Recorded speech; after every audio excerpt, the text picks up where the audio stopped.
D yaadayo hojjechuu Guyyaa Guyyaan Kaane bakka ni shashamane Yara dalii jaallatamuuf lubbuu hafna Gadaan keenya haala akkamiin jirus maqsaan sa mataa keenya Eenyu ijaaru kalaqsafe hawwiin walti fufi Shumura dhugaa tiyyeessa kakkuu haalli kululuqii hundigaa Saamicha fi kabaja mirga nu barbaanne Shira hakaa kandoo kattu magarsa Kaadidduu keessa osoo isaan abjuu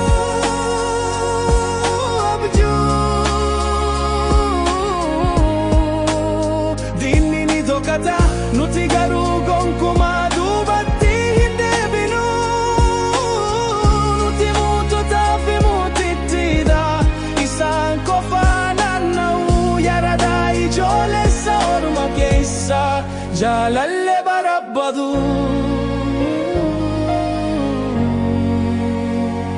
Gara bilisummaa qabeenya keenya baraaruuf gammachuu fi dhiphina ceehuu fi of eeggachuu shashmanee daawwattanii magaalattii hin tusadu hojiirra oolu haala rakkootti dhugaa bahii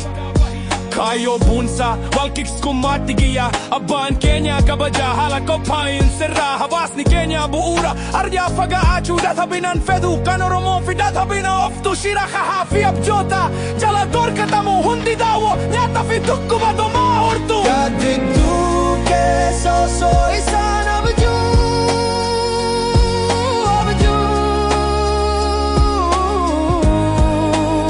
Dinni ni dhokata nuti garuu gonkumaa duubatti hin deebinu Nuti moototaa fi muutittidha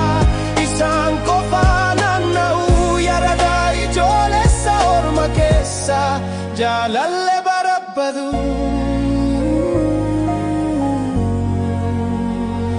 Kunni sirni barnoota ofii hin qabne Giddu galeessaan shira kakkabaa jiru asaa magaalota keessa Miira muraasa caala abjuun ni takka Barreebii amansiisaa qaba Guyyaa Kaane hawaasaa jinjiroo galuukaa Lafa gurguddaa fi teessuun gorsoota keenya Hiriira dhukkuba diinni nagubaa fi gubataa akkuma angoosa Finu duuba keessa hayyaa Nuti fukaa fi bu'aa jedhanii daawwattoo Guyyaa keessa osoo isaan abjuu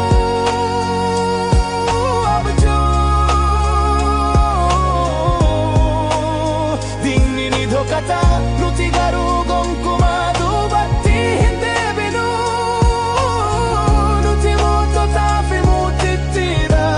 Isaan qofaa naanna'uu yaradaa ijoolessa orma keessa Jaalalle barabbadu Haamachite Yaada diyyoo hojjechuu Guyyaan Kaane ni dhaabbatu lammee jiran Loogii jala seenuu mana jooruu isaaf jabeessu Mootummaa fi jaalala hiriira faarfannaa gamasaan Akkuma deemnu Guyyaa ni harka duukaa Yarada ijoola jaalatamuuf akka lubbuu hafna